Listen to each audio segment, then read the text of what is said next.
La mort de Jean-Pierre Pernaut a été une véritable déchirure pour Dominique Lagroux-Sans-Père.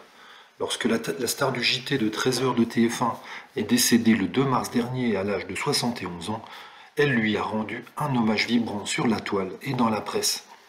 Jean-Pierre Pernaut, cet amoureux des Français et des régions, si proche des gens.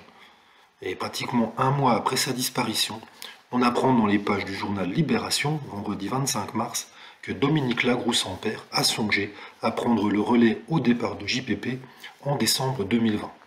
Jean-Pierre était d'accord, il estimait qu'elle était la mieux placée pour le remplacer.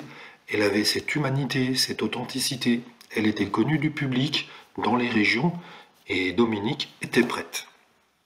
Or, TF1 n'a pas vu les choses de la même manière.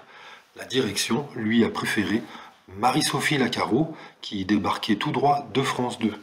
Une source révèle que Thierry Tuillier, le patron de l'info de TF1, avait Marie-Sophie Lacaro en tête. D'autant que pour lui, ça représentait une prise de guerre. Il faisait en quelque sorte d'une pierre deux coups si Marie-Sophie venait à TF1. En effet, elle pilotait le 13h de France 2 qui marchait bien, et donc la faire venir à TF1, c'était s'assurer de faire venir quelqu'un qui avait du succès. Et pour lui, Dominique Lagroux-Sans-Père n'était pas assez connu, pas assez identifié. Alors la suite, on la connaît.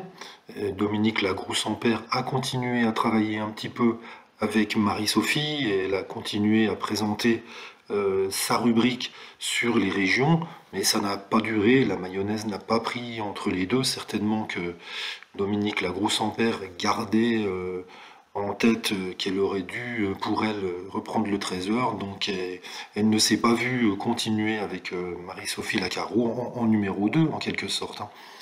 Et puis surtout, eh bien, qu'est-ce qui s'est passé? C'est que Marie-Sophie Lacaro, ben, elle n'est plus à l'antenne depuis plusieurs mois, et c'est Jacques Legros qui la remplace.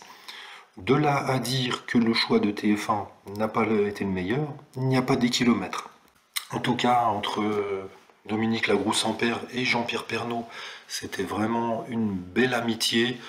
Et Jean-Pierre était là tous les moments difficiles. Il était présent notamment lorsque le mari de Dominique, Claude Sans-Père, est décédé des suites d'un cancer à l'âge de 55 ans.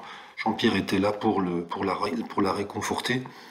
Et c'est vrai que ça aurait été une certaine logique qu'elle le remplace. En tout cas, c'est ce qu'elle révèle. Elle était prête, Jean-Pierre était d'accord. TF1 en a décidé autrement. C'est comme ça. Et on peut peut-être le regretter.